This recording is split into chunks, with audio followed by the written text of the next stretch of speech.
dünyanın en bereketli, en önemli ovalarından bir tanesi Mardin Ovası. Fakat maalesef bu topraklar susuzluk yaşıyor.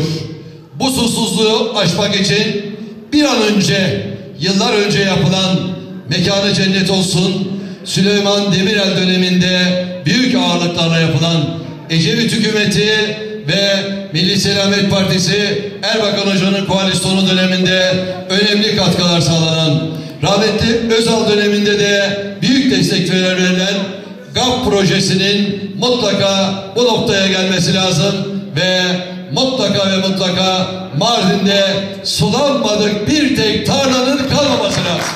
Bu kültür kentine bakıyoruz.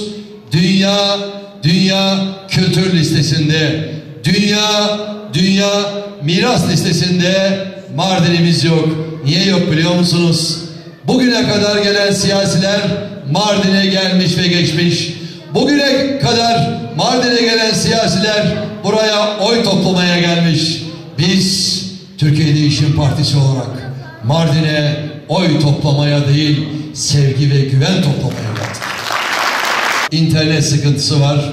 Çocuklarımız derslerini istediği gibi yapamıyor. Ben bunu görüyorum. Bazı ilçelerimizde önemli altyapı sorunları var. Doğalgaz gitmeyen ilçelerimiz ne yazık ki var. Mardin'in altyapı sorunlarının bütün detaylarını en iyi şekilde biliyorum. Sevgili kardeşlerim, şunu içtenlikle bilmenizi istiyorum. Mardin önemli bir kentimiz. Mutlaka ve mutlaka bir üniversite hastanesini Mardin'de açmak için yetkililere çağrıda bulunuyorum. Cem, açarlar. Rahat açarlar, merak etme bak. Ben şimdi bunu söyledim. Mardin'e önemli bir katkımız olacak. Mutlaka üniversite hastanesini Mardin'e açacaklar.